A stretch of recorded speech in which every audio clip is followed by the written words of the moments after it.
অবশ্যই গীতা শ্রবণ করে। কেননা এই গীতার বাণী যদি আমরা ঠিক ঠিক বুঝতে পারি এবং যদি আমরা সেই মতো ঠিক ঠিক পথে চলতে পারি, আমাদের জীবন সুন্দর হবে। আমাদের জীবনের চলার পথ আলোয় আলোকিত হবে। আর অন্তত কেউ পাপ কাজ করবে না, পাপ কাজ থেকে সে বিরত থাকবে। কেননা এই জগৎ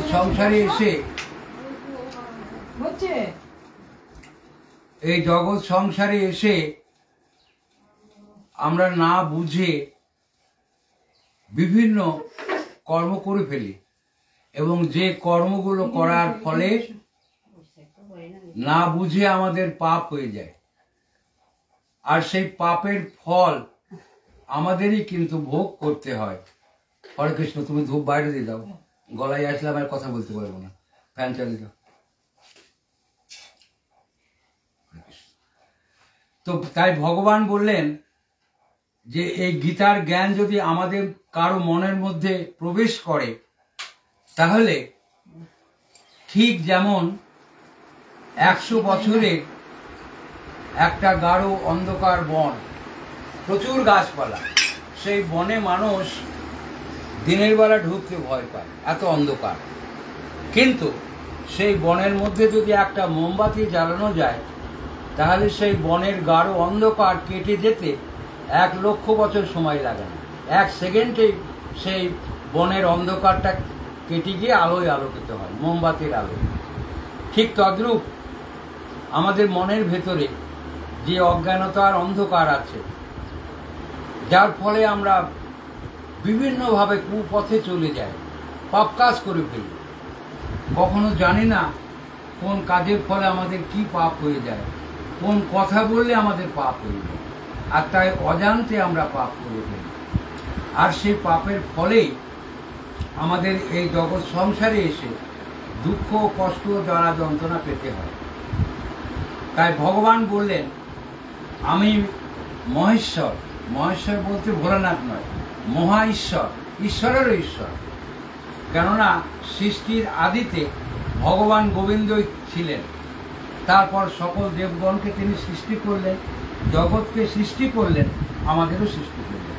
কিন্তু ভগবানের সৃষ্টি কখন তা কোনো মুনি ঋষি, কোনো দেবতাগণ কেউ জানেন না।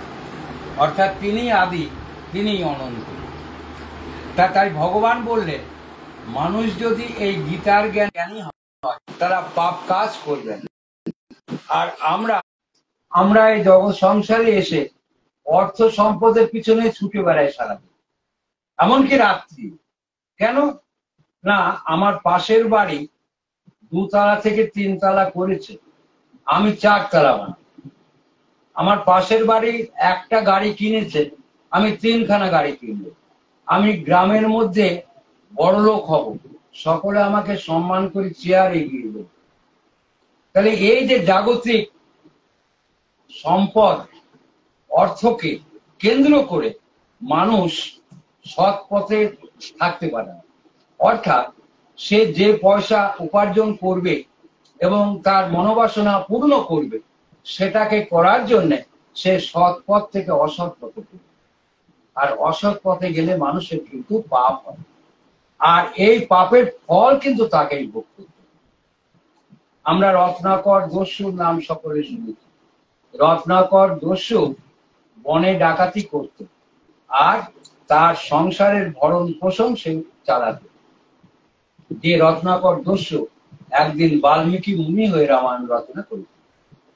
তাই রত্নাকর দস্যুকে ভগবান দেখলেন, আমার উচিত পাপের হাত থেকে ওকে বাঁচায়। তাই একদিন ব্রহ্মা, বিষ্ণু, মহেশ্বর 3 জন ব্রাহ্মণের বেশে বনপথ দিয়ে যাচ্ছে।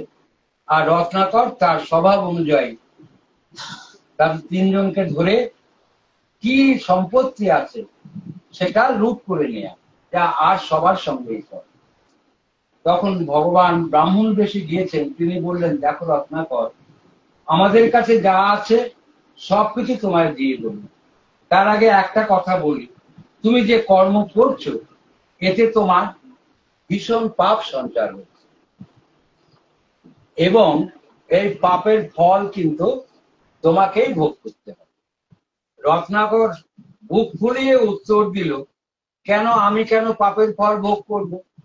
আমি তো এই অর্থ উপার্জন করে সংসারের সকলকে খাওয়া পড়া দিচ্ছি, তাহলে আমার কেন একা পাপ হবে? পাপ হলে তাদেরও হবে।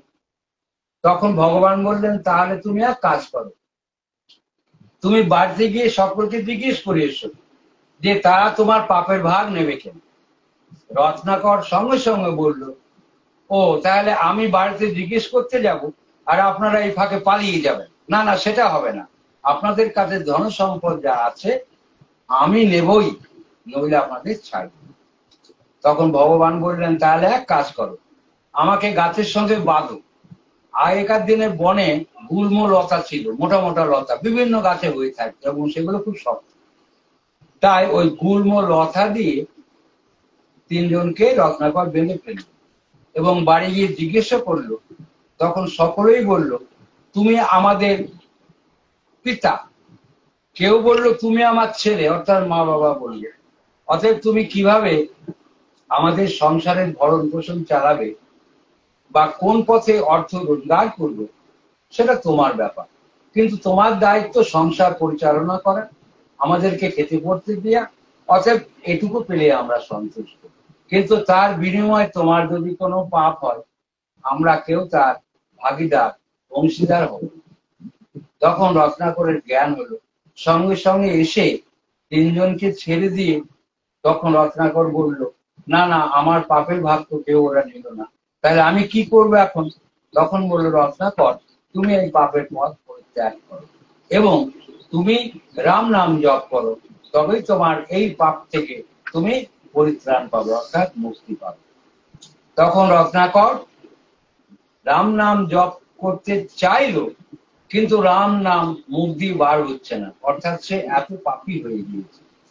তখন ভগবান নিজের স্বরূপ দেখা দিয়ে বললো, তুমি তাহলে মরা নাম জপ করো। তা মরা মরা জপ করতে করতে রাম হয়। এমনি ভাবে ওই রত্নাকর বহু লক্ষ বছর রাম নাম জপ করেছিল এবং তার সমস্ত শরীর উই ধরে গিয়েছিল। তারপর বহুদিন পর ভগবান একদিন তাকে এসে আদেশ দিলেন যে তুমি রামায়ণ রচনা করো, এবং তাই রামচন্দ্র জন্মাবার 60,000 বছর আগে রামায়ণ রচিত হয়েছিল। ওই বাল্মীকি মুনি রামায়ণ রচনা করেছিল। তাহলে এই যে পাপের ভাগ কিন্তু আমাদের কেউ নেয় না। তাই মানুষ যদি কখনো সৎ পথ ছেড়ে অসৎ পথে যায় এবং তার ফলে তার যে পাপ হবে সেটাকে তাকে ভোগ করতেই হবে। তাই আমরা বিগত জন্মে যে পাপ করেছি সেই পাপের ফলে এই জন্মে এমনি দুঃখ কষ্ট জ্বালা যন্ত্রণা পাচ্ছে। আর মহাজনেরা একে বলেন ত্রিতাপ জ্বালা। মহাজন কারা? না, সাধু সন্ত মহাত্মাগণ, যাদের আমাদের চাইতে বহু জ্ঞান ভগবান সম্পর্কে, নিজের পথ চলার সম্পর্কে, কোন কাজটি করলে ভালো হবে সে সম্পর্কে। তাই মহাজন বলেন আমরা এই জগৎ সংসারে এসে ত্রিতাপ জ্বালা ভোগ করি। আর কি ত্রিতাপ জ্বালা সেটা আমাদের ভেঙে না বললেও চলবে, কারণ আমরা সকলেই সংসার করি। মানুষ খাওয়া পড়ায় কষ্ট পায়, কেউ বা অসুখ বিসুখ হলে ডাক্তার দেখানোর পয়সা পায় না, ওষুধ কেনার পয়সা পায় না, কারো বা ভালো ঘর নেই, জলে ভেজে বৃষ্টিতে ভিজে গিয়ে রোদে পড়ুক, এই এক ধরনের কষ্ট। আবার দেখা যায় এই যে দুর্ভিক্ষ হয়, মহামারী, বন্যা হয়, খরা হয়, এর ফলেও কত মানুষকে কষ্ট পেতে হয়, না খেয়ে থাকতে হয়। তাই এইগুলো এই যে ত্রিতাপ জ্বালা, তা এই ত্রিতাপ জ্বালাই হচ্ছে আমাদের সংসারে ভোগ করতে হয় গত জন্মে, বিগত জন্মে খারাপ কর্ম করার জন্য। আর তাই ভগবান বললেন আমি কর্ম ফলদাতা ঈশ্বর, আমি মানুষকে স্বাধীনভাবে চলার ক্ষমতা দিয়েছি, সকল কর্ম করার স্বাধীনতা দিয়েছি, এবং মানুষ যে কর্ম করবে আমি তাকে তেমনি ফল আগামী জন্মে দেব। তাই মহাজন বললেন, দেখো গত জন্ম বা বিগত জন্ম তুমি যা করেছো সেগুলো ভুলে যাও, বরং তুমি এই জন্মে ভালো কর্ম করো, যাতে তোমার আগামী জন্ম ভালো হবে। তাই ভগবান বললেন, এই জগতে সর্বশ্রেষ্ঠ কর্ম একমাত্র হরিকথা কৃষ্ণ কথা বলা, হরিকথা কৃষ্ণ কথা শ্রবণ করা আর ভগবানের সেবা করা। কিন্তু আমরা এই জগৎ সংসারে এসে সেই কথাগুলো সব ভুলে যাই। কেননা আমরা এই জগতে এসে মায়াতে আচ্ছন্ন, আর মায়াতে আচ্ছন্ন হয়েই ভগবানের কথা আমরা ভুলে যাই। মায়াটা কি না, ত্রিগুণাত্মিকা মায়া শক্তি, সত্য, রজ এবং তম। আর এই তিনটি মায়া শক্তি এই জগতে সকল সময় সৃষ্টি হচ্ছে। আমরা যখনই মায়ের কোলে জন্মগ্রহণ করি তখনই এই মায়া শক্তির দ্বারা আমরা আচ্ছাদিত হই, মায়াতে মোহিত হয়ে যাই।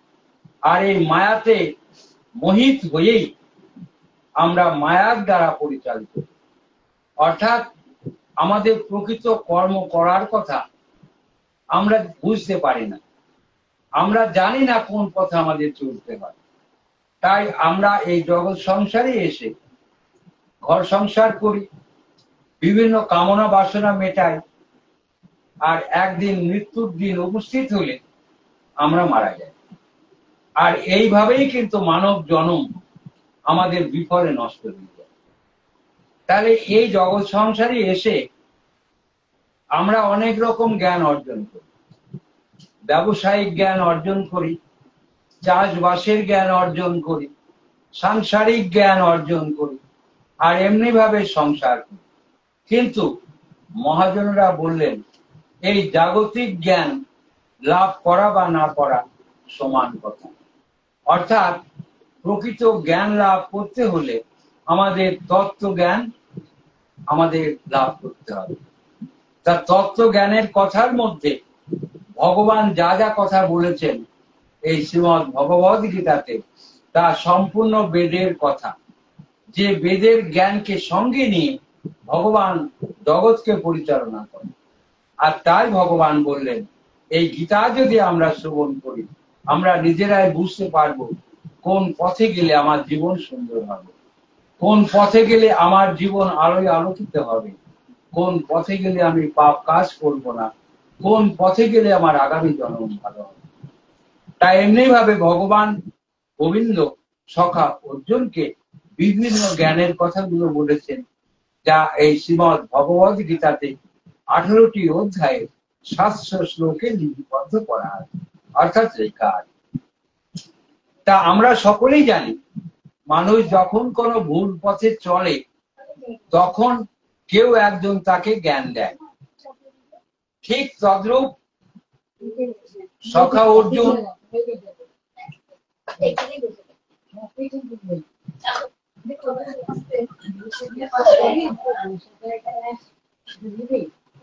অর্জুন যুদ্ধক্ষেত্রে এসে তিনি যখন বললেন আমি যুদ্ধ করব না, তখন ভগবান বুঝলেন যে অর্জুন ভুল পথে পরিচালিত হচ্ছে, অর্থাৎ ভুল পথে চলছে। তাই অর্জুনকে সঠিক পথে পরিচালনা করবার জন্য ভগবান গোবিন্দ এই গীতার বাণীগুলো অর্জুনকে শ্রবণ করিয়েছেন। এবং সম্পূর্ণ গীতার বাণী অর্জুনকে শোনানোর পরে অর্জুন বুঝলেন যে সখা আমায় যা বলেছে তা প্রত্যেকটি কথা ঠিক, এবং আমার এই যুদ্ধে যুদ্ধ করা উচিত। তাই তখন অর্জুন যুদ্ধ করেছিলেন। তো এবারে আমরা নবম অধ্যায় শ্রবণ করব, কেননা গীতার প্রথম অধ্যায় দ্বিতীয় অধ্যায়ের পরে ভগবান যত জ্ঞানের কথা বলেছেন, এবং যতটা আমরা গীতার গভীরে প্রবেশ করব ততটাই আমরা জ্ঞানের কথাগুলো জানতে পারি। তাই আমরা নবম অধ্যায় শ্রবণ করি, ভগবান নবম অধ্যায় কি বলছেন আমরা তা শ্রবণ করি। ওম নমো ভগবতে বাসুদেবায় শ্রীকৃষ্ণায় গোবিন্দায় নমো নমঃ।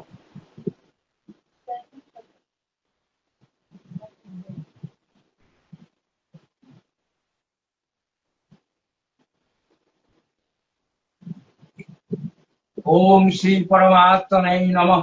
नवोध्याय राजविद्याराज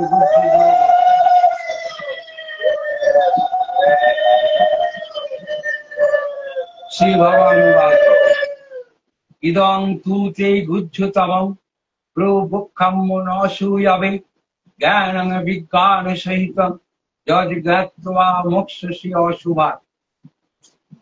ভগবান শ্রীকৃষ্ণ বললেন, তোমার দোষ দৃষ্টি নেই, তাই তোমাকে এই পরম গোপনীয় বিজ্ঞান সহ জ্ঞান পুনরায় ভালোভাবে বলছি, যা জানলে তুমি এই দুঃখরূপ সংসার হতে মুক্ত হবে। ভগবান বললেন, দেখো অর্জুন, তুমি আমার পরম সখা এবং আমার পরম বন্ধু, আর আমি যা বলছি তুমি তা মন দিয়ে শ্রবণ করছো, তাই তোমাকে আরো গোপনীয় জ্ঞানের কথা বলি এবং বিজ্ঞান সহ জ্ঞানের কথা বলি। আর এই জ্ঞান যদি তুমি শ্রবণ করো, প্রকৃত জ্ঞানী হবা, আর এই দুঃখরূপ সংসার থেকে তুমি মুক্তি লাভ করবে। বিজ্ঞান সহ জ্ঞান। ভগবান কি বললেন না, এই জগৎ সংসারে ভগবান গোবিন্দই একমাত্র আমাদের জগৎ পিতা, আমাদের জগৎ স্বামী, তিনি সর্বশ্রেষ্ঠ। তাই বেদে ভগবানকে পুরুষোত্তম বলা হয়। পুরুষোত্তম অর্থাৎ উত্তম পুরুষ। আর এটাকে জেনে ঠিক ঠিক মেনে চলা, এটা বিজ্ঞান সম্মত জ্ঞান। অর্থাৎ ভগবান গোবিন্দই যে সব, এটাকে জানা, এটা হচ্ছে বিজ্ঞান। আর এটা জেনে তার চরণে আশ্রয় গ্রহণ করা, তার নাম শ্রবণ করা, তাকে বিশ্বাস করা, ভগবানকে ভালোবাসা, এটাই হচ্ছে বিজ্ঞান সহ জ্ঞান।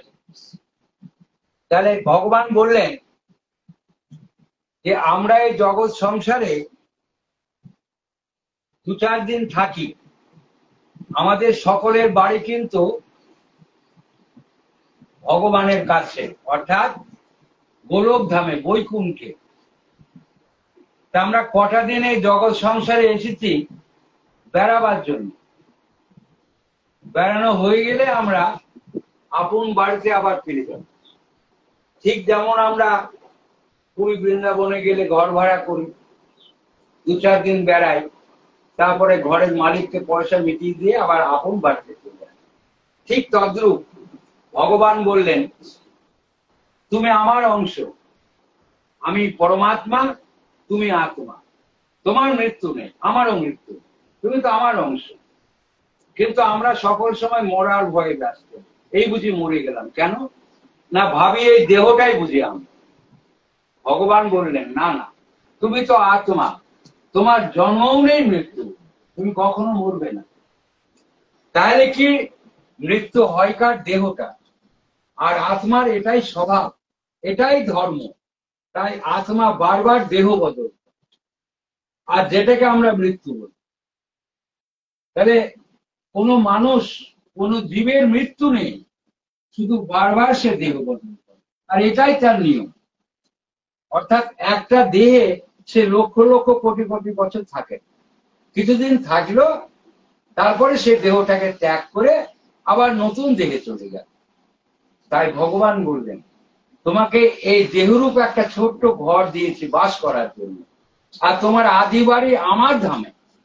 তুমি আমার ধাম থেকে এসেছো, 2 দিনকার জন্য জগৎ সংসারে বেরিয়ে বেড়াও, তারপর আমি যখন আবার ডাকবো সেদিন তোমার বেড়ানো শেষ হয়ে যাবে, তুমি আবার আমার কাছে চলে আসো। তাহলে এটা একমাত্র সাধু সন্তরা ভালো বোঝে। আর আমরা বুঝি না বলে কেউ মারা গেলে আমরা কাঁদি। কিন্তু এই সত্যতা যখন আমাদের মনের ভেতরে আমরা বুঝতে পারবো, তখন কিন্তু আর কাঁদবো। তাই ভগবান বললেন, তুমি যদি এটা বোঝো, তাহলে এই দুঃখরূপ সংসারে আর বারবার তোমাকে আসতে হবে। তাহলে আমি যদি ভাবি যে এই সংসারে আর আসবো না, তাহলে একটাই রাস্তা, ভগবানের চরণ লাভ করা। আর ভগবানের চরণ যদি লাভ করতে হয়, সাধন ভজন করতে হবে। আর একমাত্র ভক্তি দিয়েই ভগবানকে বাঁধা যায়। তাছাড়া যদি কেউ M A pass, double M A pass করে বা অনেক পণ্ডিত হয়, পাণ্ডিত্য দিয়ে ভগবানকে লাভ করা যায়। ভগবানকে ভালো ভালো রাজভোগ মিষ্টি খাইয়েও লাভ করা যায় না, ভালো ভালো ফল দিলেও ভগবান সন্তুষ্ট হয়। তাহলে ভগবানকে পাওয়ার জন্য একমাত্র ভক্তি হচ্ছে বড় জিনিস। আর ওই একনিষ্ঠ ভক্তির দ্বারাই ভগবানকে লাভ করা যায়। যেমন মা যশোমতী, নন্দ রাজা সকলেই সাধন ভজন করেছিল, আর তাই ভগবানকে পুত্র। তাই ভক্তি দিয়েই একমাত্র ভগবানকে বাঁধা যায়। তাই ভগবান বললেন যে তুমি যদি এই তত্ত্ব জানো আর যদি ভগবানকে লাভ করতে পারো, তাহলে তোমার চিরস্থায়ী বাড়ি হবে কোথায়? বৈকুণ্ঠে, গোলকধামে। আর তোমাকে এখানে আসতে হবে। আর এখানে আসা মানেই কিন্তু দুঃখ, কষ্ট, জ্বালা, যন্ত্রণা ভোগ। আমরা যদি স্থির চিত্তে চিন্তা করি, বুঝতে পারবো এই জগৎ সংসারে এসে আমরা কতটুকু আনন্দ পাই না। এখানে শুধু আছে দুঃখ, কষ্ট, জ্বালা, যন্ত্রণা। আর একমাত্র প্রকৃত পক্ষে শান্তি আছে বৈকুণ্ঠে, গোলকধামে। প্রকৃত আনন্দ আছে সেই স্বর্গধামে। সেখানে দুঃখ নেই, কষ্ট নেই, জ্বালা যন্ত্রণা নেই, কিছু নেই, আছে আনন্দ আর শান্তি। আর এই জগতে আনন্দও নেই, শান্তিও নেই, আছে শুধু দুঃখ, কষ্ট, জ্বালা। একটুখানি আমি বলি, যখন আমরা জগতে জন্মগ্রহণ করি, যখন মায়ের গর্ভ থেকে আমরা বার হই, মহাজন বলছেন একটি শিশু এবং শিশুর মাটি অতীব কষ্ট পায়। আর অনেক মা তাই প্রসবের সময় মারা যায়, কেননা ওই কষ্ট মা সহ্য করতে পারে। আর শিশু কেমন কষ্ট পায় তা শাস্ত্রে বলা হয়েছে যে একটি শিশুর গায়ের চামড়া ছাড়িয়ে নিলে যতটা কষ্ট হয়, শিশু প্রসবকালে অতটা কষ্ট। তাহলে আমরা হওয়া থেকে আমাদের কষ্ট শুরু হয়।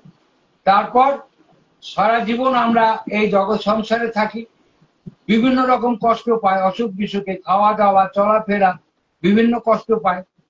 আবার আমরা যখন সংসার জীবনে প্রবেশ করি, কারো যদি স্ত্রী ভালো না হয় বা স্বামী ভালো না হয়, তাহলে সংসার জীবনেও জ্বালা, অশান্তি। আবার কোনো মতে সংসার জীবন কিছু বছর কাটালাম, যখন বৃদ্ধ হয়ে যায়, তখন এক গ্লাস জলের জন্য, এক মুঠো ভাতের জন্য এরও মুখের দিকে তাকিয়ে থাকতে হয়, কে কখন দেবে, অর্থাৎ ছেলে মেয়ের মুখের দিকে। যদি না দেয় তখন কিন্তু আমরা খেতে পাবো না। তাহলে সেখানেও যন্ত্রণা। শুধু তাই নয়, কত রকম রোগ ব্যাধিতে আমরা কষ্ট পাই। শুধু তাই না, আবার কি, যখন আমরা মৃত্যুবরণ করি, অর্থাৎ যখন আমাদের মৃত্যু হয়, তখনও আমরা অতীব কষ্ট পাই। আর তাই মৃত্যু যন্ত্রণা যাকে বলে, সেই যন্ত্রণা সহ্য করতে না পেরে অনেকে মৃত্যুর আগে অজ্ঞান। তাহলে এই জগৎ সংসারে আসা মানেই শুধু দুঃখ, কষ্ট, জ্বালা, যন্ত্রণা, এছাড়া। তাই ভগবান বললেন, তাই তুমি যদি এই রাস্তায় আসো, অর্থাৎ তুমি যদি ভাবো আমি আর এই জগতে আসবো না, আর এই দুঃখ কষ্ট করবো, তাহলে তোমাকে সাধন ভজন করে ভগবানের চরণ আশ্রয় করতে হবে। ভগবানের চরণে তুমি যখন চলে যাবা, তোমার আসল বাড়ি হয়ে যাবে গোলকধামে, স্বর্গলোক। তাই তো সাধু সন্তরা এই তত্ত্ব জেনেছে, তাই তারা ঘর সংসার করে। তারা পাহাড়ের গুহায় গিয়ে, নির্জন বনে গিয়ে তারা জনম জনম ধরে সাধন করে। আর একদিন তারা ভগবানের চরণ লাভ করবে, সেদিন তাকে আর এই জগতে আসতে হবে। তাই অর্জুনকে বললেন ভগবান, তুমি যদি এই বিজ্ঞানসম্মত জ্ঞানকে গ্রহণ করতে পারো, আর প্রকৃত জ্ঞান যদি তোমার লাভ হয়, তুমি এই দুঃখরূপ সংসার থেকে মুক্তি লাভ। কেননা আমরা যত এখানে আসবো ততই আমাদের দুঃখ হবে। আর যতদিন না আমরা ভগবানের চরণ লাভ করতে পারবো, ততদিনই ঘুরে ঘুরে এখানে আসতে হবে। কখনো মানুষ রূপে, কখনো পশু রূপে, কখনো পাখি রূপে। অর্থাৎ এই জন্মগ্রহণ করব, কিছু সময় এখানে থাকবো, আবার মরে যাব, আবার জন্মগ্রহণ করব, এই জন্ম আর মৃত্যু এ আমাদের কিছু ছাড়বে, আর এখানে আসা মানে দুঃখ কষ্ট করা। তাই ভগবান বললেন, অর্জুন তাহলে এবার তুমি চিন্তা করো তুমি কোনটা করবে, কোনটা করলে তোমার ভালো হবে। তাই তুমি যদি এই বিজ্ঞানসম্মত জ্ঞানকে মনে রেখে যদি তুমি ভগবানের চরণ লাভ করতে পারো, তাহলে এই যে দুঃখরূপ সংসার এর থেকে তুমি মুক্তি পাবে, তোমার আর জন্ম হবে না। রাজবিদ্যা রাজগুজ্জম পবিত্র মেদমুত্তমম প্রত্যক্ষাবগমং ধর্মং সুসুখং কর্তুমব্যয়ম। এই ব্রহ্মবিদ্যা সমস্ত বিদ্যা এবং সর্বগোপনীয় বিষয়ের মধ্যে শ্রেষ্ঠ। এটি অত্যন্ত পবিত্র, উৎকৃষ্ট, সাক্ষাৎ ও ফলপ্রদ, ধর্মযুক্ত, সহজসাধ্য এবং অবিনাশী।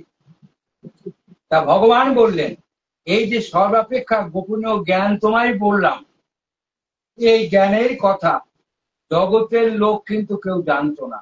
আমি তোমাকে সর্বপ্রথম বললাম, কেননা আমি চাই তোমার ভালো হোক। তোমার এই জগৎ সংসারে এসে বারবার দুঃখ কষ্ট আমি আর দেখতে পাই না। অর্থাৎ অর্জুনকে সামনে রেখে ভগবান গোবিন্দ আমাদের মতো পাপী তাপী জীবের উদ্দেশ্যে, যাতে তোমরা এই জ্ঞানে জ্ঞান লাভ করো এবং দুঃখ কষ্ট থেকে দূরে থাকো। তাই ভগবান বললেন, এটি সর্বাপেক্ষা গোপনীয় জ্ঞান এবং পবিত্র জ্ঞান, উৎকৃষ্ট জ্ঞান আমি তোমায় যা বললাম। আমাদের একটা বড় ধারণা আছে যে ভগবানকে পাওয়া যায় না, এবং ভগবানকে যদিও পাওয়া যায় সেটা খুব কঠিন রাস্তা। তা কঠিন রাস্তা অবশ্যই, সহজে ভগবানকে লাভ করা যায় না। কিন্তু তাই বলে যে ভগবানকে কখনো লাভ করা যাবে না এ কথা কিন্তু ভুল। তাহলে বিগত দিনে যত মুনি ঋষি সাধকরা ভগবানকে লাভ করেছে, তাহলে তারা লাভ করতে পারত। তাহলে ভগবানকে লাভ করতে হলে একনিষ্ঠ ভক্তি আগে চাই, এবং একনিষ্ঠ ভক্তির সঙ্গে ভগবানের সাধন ভজন করতে হবে, এবং যেটা সত্যিকারেরই বড় কঠিন পথ। কেননা আমরা সকলেই জানি, সকলে বলি, কষ্ট না করলে কেষ্ট নেই।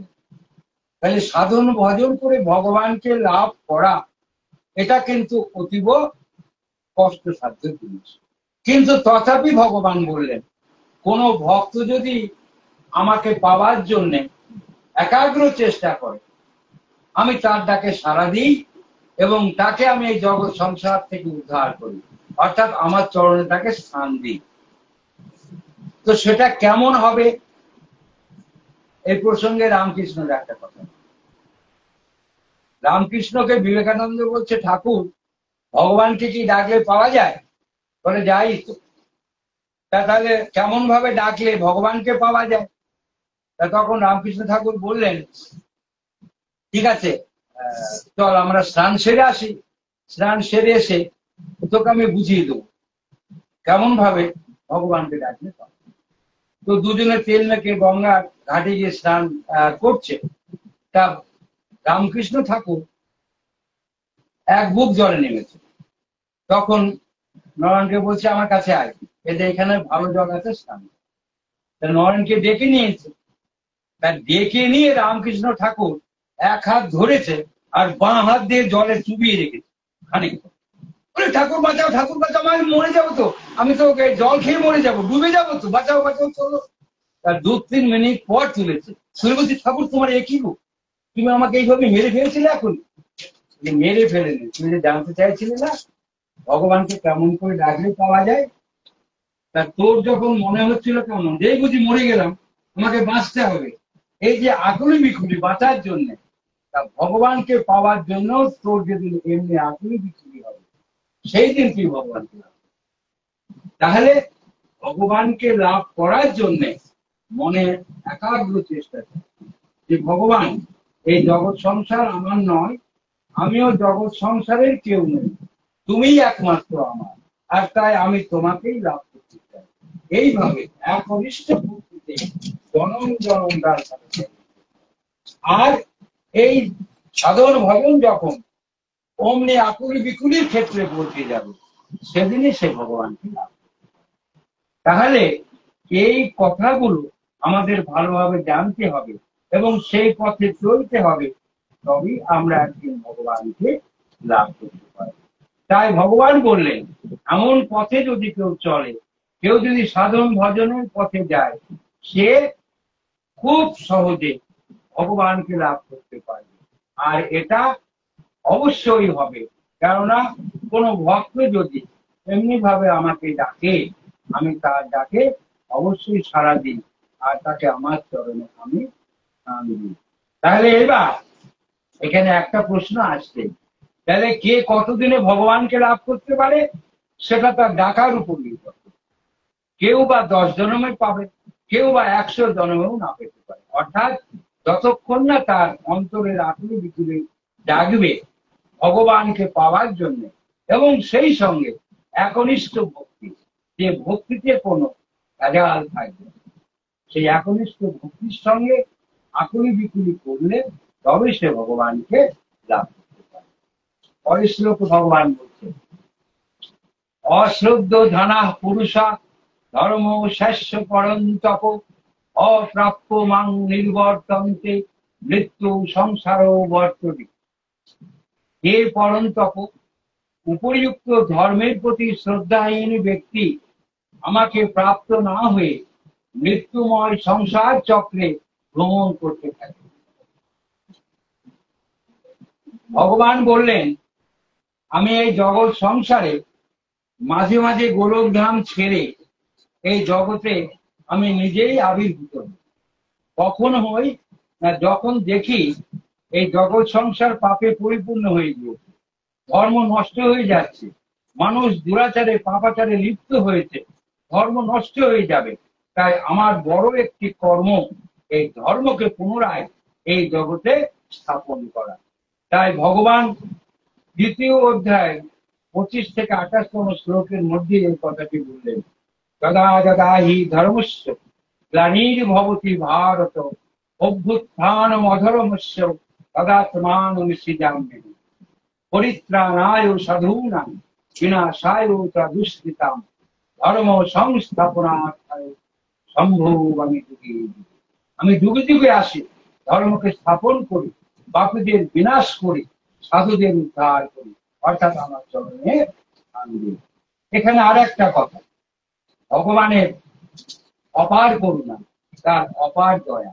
কেন না, ভগবান বললেন আমি পাপীদের উদ্ধার করি আর সাধুদের আমার চরণে স্থান দিই। তাহলে ভগবানের অপার দয়া কোনটা? না, তিনি যে পাপীদের উদ্ধার করেন, পাপীদের ধ্বংস করেন, অর্থাৎ যারা পাপ কর্ম করে তাদেরকে তিনি হত্যা করেন, মেরে ফেলেন। তাহলে ভগবানের অপার করুণা কি না, যাদের তিনি মেরে ফেলেন তাদেরও তিনি চরণে স্থান দেন। অর্থাৎ ভগবানের হাতে মরলেও ভগবানের চরণ লাভ করেন। তাহলে এই যে এটা এক ভগবানের অসীম করুণা। তাহলে যে পাপী তিনিও তাকেও ভগবান তার চরণে স্থান দেন। কেন না, এই জগৎ সংসারে আমরা সকলেই তার সন্তান। তাহলে আত্মায় কোনো পাপ লাগে না, পাপ করে এই দেহটা, আর শাস্তিও পায় দেহটা। তাই আত্মা সকল সময় নিষ্পাপ আর ভগবানের অংশ। তাই তো ভগবান তাকেও তার চরণে স্থান দেন। তাই বললেন যে আমি পাপীদেরও আমার চরণে স্থান দিই। অর্থাৎ এই জগৎ সংসারে যাতে করে অধর্ম না মাথা চারা দিয়ে ওঠে, তার জন্য এই কর্ম আমায় করতে হয়। এবং আমি তার আবার নিজেই এই জগৎ সংসারে আবির্ভূত হই, অর্থাৎ নিজেই নিজেকে সৃষ্টি করি। এখানে আমাদের ভগবান সৃষ্টি করেন, আর ভগবান যখন এই জগৎ সংসারে আসেন তিনি নিজেই নিজেকে সৃষ্টি করেন। আর কদিন পর জন্মাষ্টমী, তা আমরা জন্মাষ্টমী সকলেই বলি আজকে বড় শুভ দিন, ভগবানের জন্মদিন, তাই বলি তো। ভগবানের জন্মদিন, আজকে জন্মাষ্টমী, বড় শুভ দিন। তাহলে এই যে ভগবানের জন্মদিন বলি, এই কথাটা কিন্তু পুরোপুরি ভুল। কেননা ভগবান গীতায় বলেছেন, আমার জন্মও নেই, মৃত্যু নেই, আমি সকল সময় একই ভাবে থাকি। তাহলে যে ভগবানের জন্ম নেই, মৃত্যু নেই, সেই ভগবানের জন্মদিন কেমন করে হয়? কেমন করে ভগবান জন্মান? তাহলে জন্মদিন কথাটা বললে আমাদের পুরোপুরি কিন্তু ভুল হয়। তাহলে আমরা কি বলবো? আজকে জন্মাষ্টমী, আজকে আমাদের বড় শুভ দিন, আজকে আমার ভগবানের আবির্ভাব তিথি, অথবা ভগবান এই দিনে আমাদের মধ্যে এসেছেন। তাহলে জন্মদিন কথাটা বললে পুরোপুরি ভুল হয়। তাই ভগবান বললেন, আমি যুগে যুগে এই জগৎ সংসারে আসি, কিন্তু যখন আসি মানুষের রূপ ধরে আসি। অর্থাৎ ভগবান তো আমাদের সামনে ওই বাঁশে হাতে করে অন্যভাবে আসবেন না, আর মানুষের রূপ ধরে আসি বলেই এই জগতের মানুষ আমাকে ভগবান বলে চিনতে পারে, বুঝতেও পারে না, আর তাই আমার কথা শোনে না। তাই ভগবান বললেন, যার ভগবানের প্রতি বিশ্বাস নেই, ভগবানকে যে ভালোবাসে না, ভগবানের কথা যে শোনে না, এমন শ্রদ্ধাহীন ব্যক্তি আমাকে কখনো লাভ করতে পারে। আর লাভ করতে পারে না বলেই এই মৃত্যুময় সংসারে বারবার তারা ভ্রমণ করে, অর্থাৎ বারবার আসে, কখনো মানুষ রূপে, কখনো পশু পাখি রূপে, বিভিন্ন রূপে তারা এই জগৎ সংসারে আসে। তাহলে এই জগতে ভগবান জানেন যে দু প্রকার মানুষ আমাকে ডাকে। তাহলে একজন মানুষ ডাকে, অর্থাৎ এক কথায় অভাবে না পড়লে আমরা ভগবানকে ডাকি।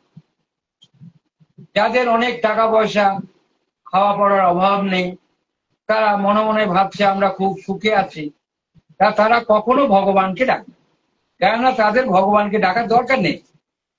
কিন্তু যারা অভাবে থাকে, যারা দুঃখ কষ্টের মধ্যে থাকে, তারাই একমাত্র ভগবানকে ডাকে।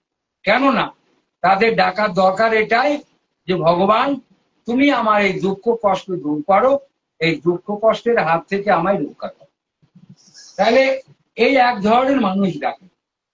আর কে ডাকে না, দেখা গেল কোনো একজন মানুষের সচ্ছল পরিবার, তার পয়সা কড়ির কোনো অভাব নেই, কিন্তু তার পরিবারের কেউ একজন খুব অসুস্থ, বহু ডাক্তার দেখিয়ে অনেক টাকা খরচ করেও সে ভালো হচ্ছে। তখন কেউ হয়তো বলে, ডাক্তারবাবু বলে, এই রোগ আর আমার পক্ষে সারাবার সম্ভব নয়, আপনি অন্য ডাক্তার দেখুন। তা এইভাবে যদি 20টা ডাক্তার বলে যে আমরা সারাতে পারবো না, তখন কেউ যদি তাকে বলে, তাহলে তুমি এক কাজ করো, একমাত্র আমাদের ডাক্তারের ডাক্তার ভগবান, তুমি তার শরণাপন্ন, তার চরণ আশ্রয় গ্রহণ করো, তাকে ডাকো, তিনি যদি মুখ তুলে তাকান, তোমার পরিবারের ওই অসুস্থ লোককে সুস্থ নেবে। সে তখন ভগবানের কাছে যায় খেলায় করে। তাহলে এক কথায় আমাদের অভাব না হলে আমরা ভগবানের কাছে যাই না, ভগবানকে ডাকি। তো দেখা গেল সেই মানুষটি যদি তখন ভগবানকে ঠিক ভাবে ডাকতে পারে, এবং তার ডাকার মতন ডাক যদি হয়, যে ডাক ভগবানের কানে পৌঁছয়, তাহলে দেখা যাবে সেই মানুষটি সুস্থ হয়ে যাবে। তাই ভগবান বললেন, আমি জানি সকলে এই জগৎ সংসারে আমাকে ডাকেন, কিন্তু তবুও আমি কারোর উপর দোষারোপ করি না, রাগ করি না, কেননা সকলেই তো আমার সন্তান। তবে একটা কথা কি, না তারা যদি আমার কথা না শোনে, দুঃখ কষ্ট পাবে, যারা যন্ত্রণা পাবে, তাদের বারবার এই জগৎ সংসারে আসতে হবে, আর এই মৃত্যুময় সংসার চক্রে এই জগতে বারবার ভ্রমণ করতে হবে। তাই আমার কথা শুনলে তাদের ভালো হবে, আর যদি তারা না শোনে তাদের খারাপ হবে। তাই ভগবান বললেন, এই জগতে আর একজন মানুষ আমাকে ডাকে, সে কে? যার কোনো কিছুর অভাব নেই, তার প্রকৃত জ্ঞান সঞ্চয় হয়েছে মনের মধ্যে, যে এই জগতে যাকে আমি আপন ভাবি, স্ত্রী পুত্র সংসার অর্থ সম্পদ, কেউ আমার আপন নয়, আপন একমাত্র ভগবান কৃষ্ণ, আর তার নাম হরিনাম কৃষ্ণ নাম। যে এটা বোঝে, সে তখন আমার চরণ আশ্রয় লাভ করবার জন্য আমার নাম গান শ্রবণ করে, সকল সময় আমার ধ্যানে মগ্ন থাকে। সেই মানুষটি এই জগৎ সংসারে প্রকৃত জ্ঞানী। অর্থাৎ ভগবান এখানে সাধু সন্তদের কথা বললেন। আর তারপরে শ্লোকে বললেন, ময়া ততমিদং সর্বং জগৎ ব্যক্ত মুক্তিনা মৎস্থানি সর্বভূতানি ন চাহং তেষ্বস্থিত। নিরাকার পরমাত্মা রূপী আমার দ্বারা এই সমগ্র জগৎ যেমন জলের দ্বারা বরফের ন্যায় পরিব্যাপ্ত হয়ে আছে এবং সমস্ত ভূত আমাতেই অবস্থিত, কিন্তু আমি সেগুলিতে অবস্থিত নই। তা ভগবান বললেন, আমি এই জগৎ সংসারে চারিদিকে রয়েছি, বিভিন্ন ভাবে, বিভিন্ন রূপে। আর অর্জুন এর পরের অধ্যায়ে অর্থাৎ 10ম অধ্যায়ে এই কথাটি জানতে চেয়েছেন যে, আচ্ছা সখা, তুমি বললে আমি এই জগৎ সংসারে চারিদিকে রয়েছি, তাহলে কোন কোন রূপে তুমি আছো? তা তখন ওই 10ম অধ্যায় বিভূতি যোগে ভগবান বললেন, আমি বহু রূপে আছি এই জগৎ সংসারে, কিন্তু তার মধ্যে বিশেষ বিশেষ কয়েকটি রূপের কথা আমি তোমায় বলছি, যেটা 10ম অধ্যায়ে ভগবান সখা অর্জুনকে বললেন। তো যেমন একটা ছোট্ট উদাহরণ আমি দিই। আমরা সকলেই জানি যে জল জমে বরফ হয়, অর্থাৎ জলকে একটা নির্দিষ্ট মাত্রায় ঠান্ডায় আনলে জলটা জমে বরফ হয়ে যায়। আবার এই জল গরম হয়ে বাষ্প হয়ে উপরে উঠে যায় এবং মেঘের আকার ধারণ করে, আর সেই মেঘ থেকে আবার বৃষ্টি পড়ে। অর্থাৎ এক জলেরই কত রকম রূপ হচ্ছে। তাই এখানে যদি আমরা একটা কাজ করি, একটা বরফের কলসি তৈরি করলাম এবং বরফের কলসি তৈরি করে সেই কলসিতে জল ভরে দিলাম এবং কলসির মুখটা সিল করে বন্ধ করে দিলাম যাতে জলটা বেরিয়ে না যায়। তারপর কলসিটা আমরা সমুদ্রে ফেলে দিলাম। কিছুক্ষণ পরে আমরা কি দেখব? কিছুক্ষণ পরে আমরা কলসিকেও দেখতে পাবো না, শুধু জলে জল। কেন না, ওই বরফ কিছুক্ষণ পরই গলে জল হয়ে যাবে। আর ফেলেছি কোথায়? জলে। কলসির মধ্যে কি আছে? জল। তাহলে শুধু জল ছাড়া আর কিছু নেই। তাহলে ঠিক তদ্রূপ এই জগতে ভগবান কৃষ্ণ ছাড়া আর কিছু নেই। আর এটাই বিজ্ঞান সম্মত তত্ত্ব জ্ঞান। তাহলে যে এই কথাটা বুঝবে সে তখন কৃষ্ণ নামে ডুবে থাকবে। ভগবান কৃষ্ণ ছাড়া সে আর কিছু জানবে না। আমরা এই জগৎ সংসারে কত মানুষ কত পথে যায়। যেমন আমরা যদি ওই বাজারের খেয়াঘাটে যাই পার হওয়ার জন্য, তার অনেক রাস্তা আছে। আমরা কৃষ্ণরায়ের মন্দিরের এই পাশ দিয়ে ব্যাংক দিয়ে ঘুরে যেতে পারি, আবার এইখান দিয়ে বাজার দিয়ে ঘুরে যেতে পারি, আবার এখান দিয়ে কৃষ্ণনগর থেকে বাসে করে, বেথুয়া বাসে করে তেহট্টর ঘাটে এসে নামতে পারি। তাহলে এত রাস্তা আছে, যার যেটা খুশি। ঠিক এই জগৎ সংসারে আমরা এই বিভিন্ন জন বিভিন্ন রাস্তায় চলি। কারোর রাস্তার সঙ্গে কারোর রাস্তা মেলে না, কারোর মতের সঙ্গে কারোর মত মেলে না। এক একজন মানুষ এক এক মতে চলে আর এক এক পথে চলে।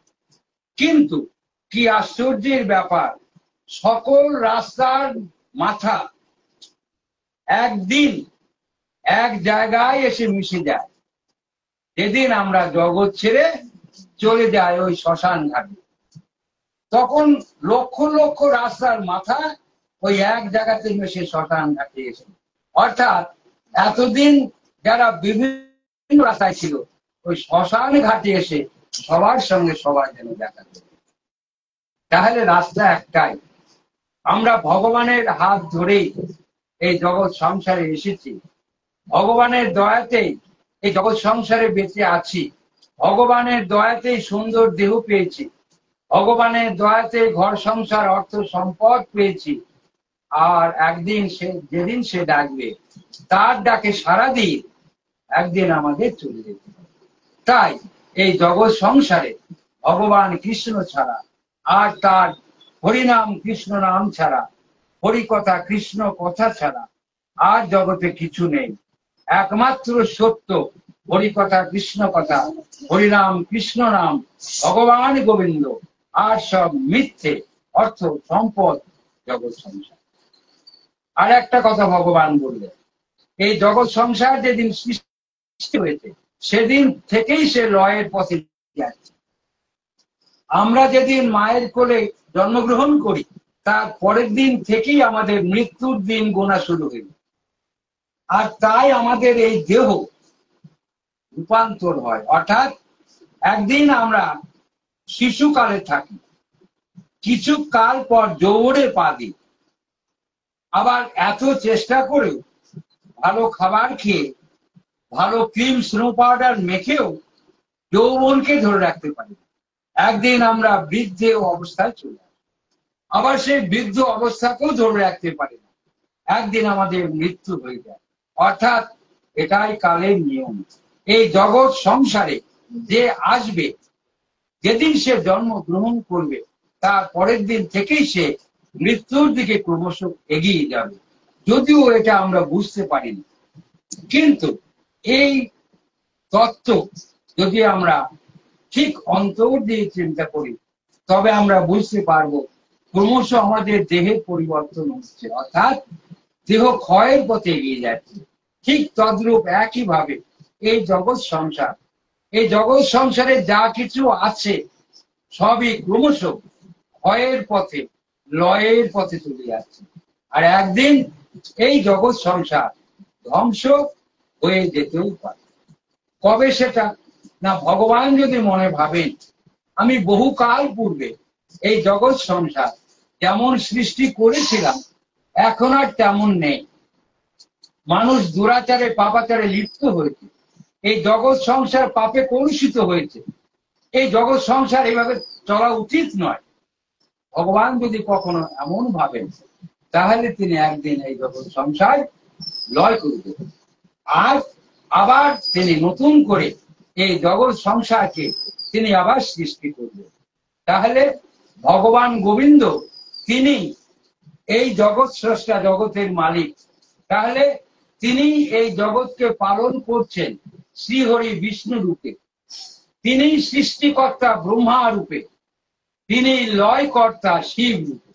অর্থাৎ ভগবান গোবিন্দ নিজ অঙ্গ থেকে বাবা ভোলানাথকে সৃষ্টি করেছেন, নাভি মূল থেকে পদ্মজনী ব্রহ্মাকে সৃষ্টি করেছেন সৃষ্টিকর্তা, এবং তিনি শ্রীহরি জগৎ পালক। তাহলে তিনি একাই সমস্ত রূপে আছেন। আর তিনি যদি কখনো ভাবেন যে এই জগৎ সংসারকে আমি নতুন ভাবে আবার তৈরি করব, এই জগৎ সংসার বড় পুরনো হয়ে গিয়েছে, বড় পাপে পরিপূর্ণ হয়েছে, সেদিন তিনি এই জগৎ সংসারকে নষ্ট করে দিলেন। তাই ভগবান বললেন এই জগৎ সংসারে আমি বিভিন্ন রূপে আছি, কিন্তু যারা আমাকে ভালোবাসে না, যারা আমার নাম শ্রবণ করে না, যারা ভগবানকে মানে না, তারা কখনো আমাকে চিনতে পারবে না, বুঝতেও পারবে না। একমাত্র পারবে যারা আমার ভক্ত, যারা আমাকে ভালোবাসে, আমার নাম শ্রবণ করে, তারাই একমাত্র জানতে পারবে আমি কি কি রূপে, কেমন ভাবে এই জগৎ সংসারে আছি। তো ভগবান আমাদের চারিদিকেই রয়েছেন, সেটা একমাত্র জ্ঞান ও চক্ষু দ্বারা বোঝা যায়। অর্থাৎ আমাদের এই পাপ চোখে ভগবানকে দেখা যাবে, এই পাপ চোখে কখনো ভগবানের আসল যে রূপ তা বোঝা যাবে না। তাহলে ভগবানের আসল রূপ দেখতে গেলে, ভগবানকে চিনতে গেলে আমাদের তৃতীয় নয়ন জ্ঞান ও চক্ষু দরকার। আর জ্ঞান ও চক্ষু যেদিন আমাদের প্রস্ফুটিত হবে, সেই জ্ঞান ও চক্ষুর সাহায্যে আমরা ভগবানকে দেখতে পারবো, বুঝতে পারবো, চিনতে পারবো। যেমন এক গ্লাস শরবতে চিনি দেয়া আছে কিনা, সেই শরবত জলের দিকে তাকিয়ে চিনিকে বোঝা যায়, কিন্তু সেই শরবত চুমুক দিলে বোঝা যায় যে ওর মধ্যে চিনি দেয়া আছে। ঠিক তদ্রূপ মহাজন বললেন, যদি কোনো ভক্ত ওই শরবতের মতো ভক্তির চুমুক দিয়ে দেখতে পারে, তবেই সে ভগবানের এই প্রকৃত স্বরূপ সে জানতে পারবে, বুঝতে পারবে, নচেত নয়। তাহলে এই পাপ চোখে কখনো ভগবানের স্বরূপ বোঝা যায় না, ভগবানকে দেখা যায় না। আমরা মন্দিরে গেলে দেখি আমার ভগবান কৃষ্ণ রায় পাথর। আবার আমি আরংঘাটে গিয়েছিলাম, সেখানে আমার রাধা গোবিন্দ পিতল। তাহলে এই পাপ চোখে যদি দেখি, দেখবো ভগবান পাথর, ভগবান পিতল। ভগবান খায় না, ভগবান এক জায়গা থেকে আরেক জায়গায় যেতে পারে না, ভগবান ভক্তের ডাকে সাড়া দেয়। এই পাপ চোখের এমনি জ্ঞান হবে। কিন্তু যদি আমরা ওই জ্ঞান ও চক্ষু দ্বারা দেখি, তখন দেখব না, এতদিন যা পাপ চোখে দেখেছিলাম, যা বুঝেছিলাম, সম্পূর্ণ ভুল। ভগবান পাথর নয়, ভগবান পিতল নয়, ভগবান সচল। তিনি খাদ্য গ্রহণ করেন, তিনি ভক্তের বিপদে ভক্তকে উদ্ধার করেন। আমরা সকলেই জানি যে ভক্ত প্রহ্লাদকে ভগবান বাঁচানোর জন্য নৃসিংহ অবতারে ছুটে এসেছিলেন, তার পিতা হিরণ্য কশিপুকে বধ করেছিলেন। এমনি ভাবে তিনি যুগে যুগে ভক্তকে বাঁচানোর জন্য ছুটে আসেন। কিন্তু আমরাই প্রকৃত ভক্ত হতে পারি না। কেমন করে হব? আমাদের মন তো কামনা বাসনায় সকল সময় পূর্ণ। আমরা তো ভগবানকে অমনি ভাবে ভালোবাসতে পারি না, ভগবান সম্পর্কে কিছুই জানি না। কেমন ভাবে ডাকলে ভগবানের সেই ডাক কানে পৌঁছায় আমরা তাও জানি না, তাই আমরা ভগবানকে পাই না। কিন্তু তাহলে এই সকল কথা আমরা বুঝতে পারবো যদি আমাদের জ্ঞান ও চক্ষু তারও উন্মিলিত হয়। যেমন আমরা অষ্টমীর দিন মায়ের চরণে পুষ্পাঞ্জলি দিই, মা দুর্গার চরণে। তা কোনো মানুষ যদি ভাবে যে এই প্রতিমাটা তো ওই দামোপালের বাড়িতে তৈরি হচ্ছিল, ওর ভেতরে তো খড় বিচুলি আছে, ওপরে মাটি দিয়ে লেপে দিয়েছে, তারপরে রং করেছে, এটা মা দুর্গা কি করে হলো? এই মনে ভেবে সে যদি মায়ের চরণে অঞ্জলি দেয়, তাহলে তার অঞ্জলির ফুল ওই খড় বিচলিতেই পড়বে। আর কেউ যদি ভাবে না সেটা তখন ছিল, এখন এর মধ্যে আমার মা স্বয়ং, এই ভেবে যদি কেউ অঞ্জলি দেয়, তাহলে সেই অঞ্জলি মায়ের চরণে কৈলাস ধামে গিয়ে। তাহলে সবই হচ্ছে মন, মন আগে, তারপর সবকিছু। তাহলে এই যে নামের উপরে বিশ্বাস, নামের উপরে যদি বিশ্বাস কারো থাকে এবং সে বিশ্বাস নিয়ে ভগবানকে বিশ্বাস করে ভগবানের নাম সে শ্রবণ করে, ভগবানকে ডাকে, সেই ডাক তখন ভগবানের কানে গিয়ে পৌঁছায়, নচেত পৌঁছাবে না।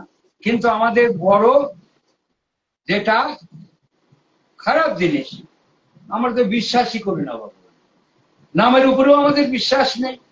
তাহলে আমরা সকল সময় অবিশ্বাসের সঙ্গে সকল কিছু কথা শুনি, তাই আমাদের কোনো কথা ভগবান শোনেন। তাহলে ভগবান বললেন, যদি কেউ নামের উপরে বিশ্বাস করে, আমাকে ভালোবেসে আমার উপর বিশ্বাস করে যদি কেউ আমাকে ডাকে, আমি সেই ভক্তের ডাক নিশ্চয়ই শুনতে পাবো।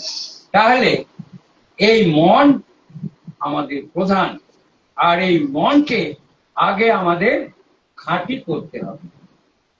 তাহলে এই মন সম্পর্কে আরেকটু কথা বলি।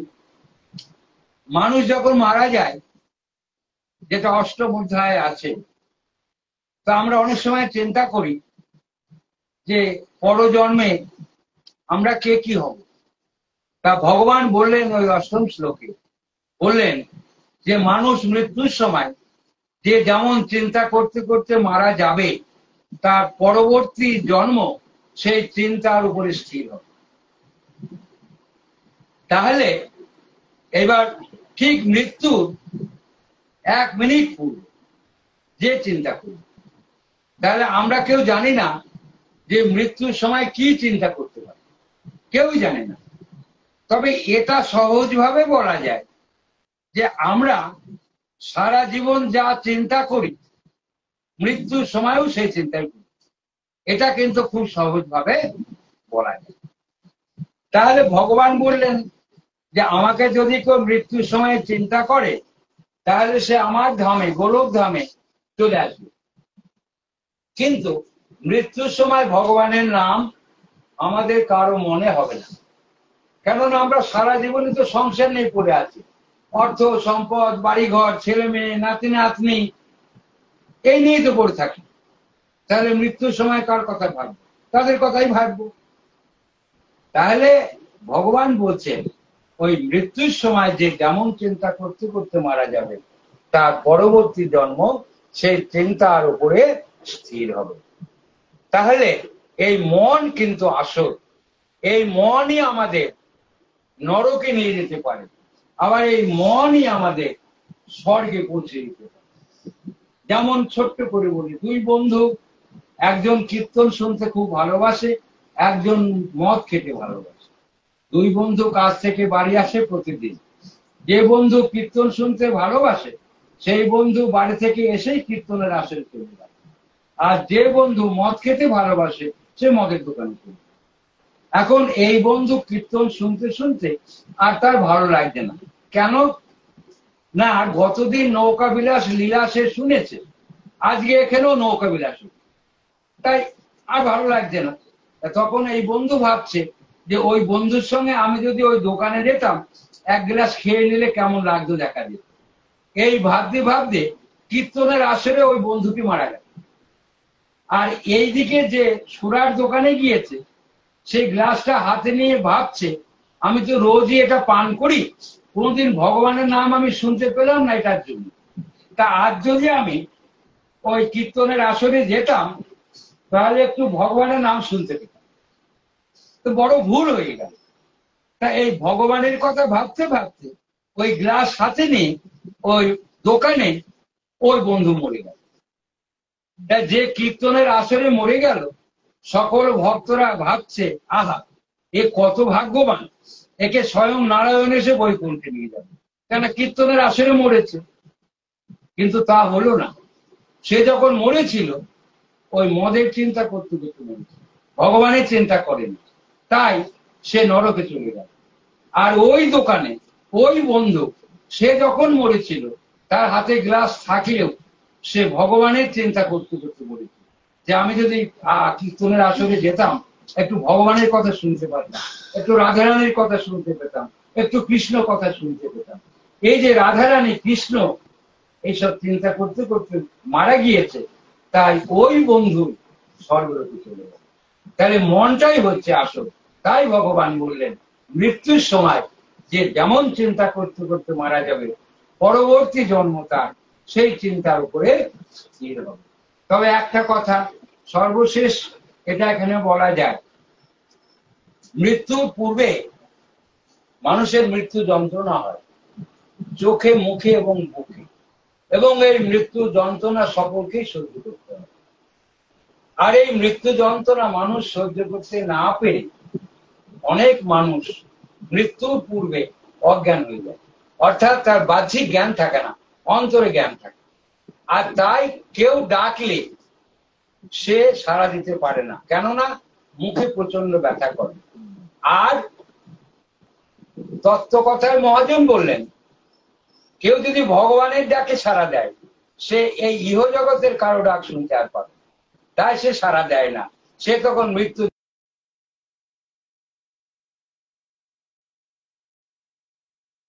মধ্যেও তোমার ভগবানের নাম স্মরণে আসতে পারে যদি তুমি এই জগতে থাকতে থাকতে দু চারবার হা কৃষ্ণ হা গোবিন্দ বলা অভ্যাস করতে। কিন্তু আমাদের তা হয়ে ওঠে, আমরা সারা দিন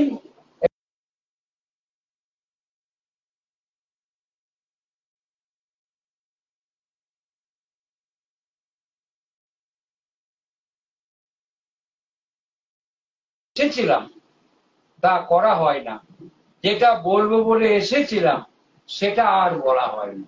আর এই করতে করতেই আমাদের একদিন একদিন করে গুনতির দিন ফুরিয়ে যায়।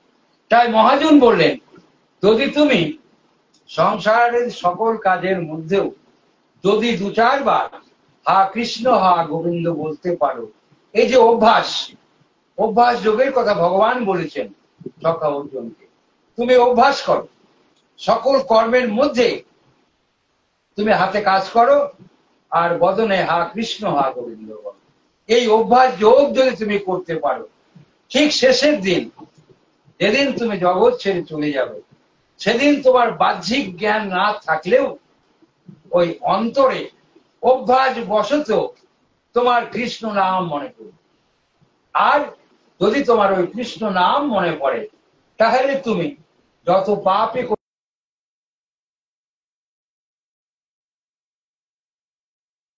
গেলেও যেতে পারো। আর এই কথাই মহাজন আমাদের শেষে সকলকে বললেন। তাহলে অর্থাৎ এই কথাটা এইভাবেই আসছে যে তুমি একমাত্র যদি কৃষ্ণ নামে মগ্ন থাকো, এর থেকে ভালো কাজ এই জগতে আর কিছু নেই। তাই ভগবান শেষ শ্লোকে বললেন, মনমনা ভব মদ ভক্ত মদ যাজি মাঙে নমস্কুরু মা মে বৈশ্যসী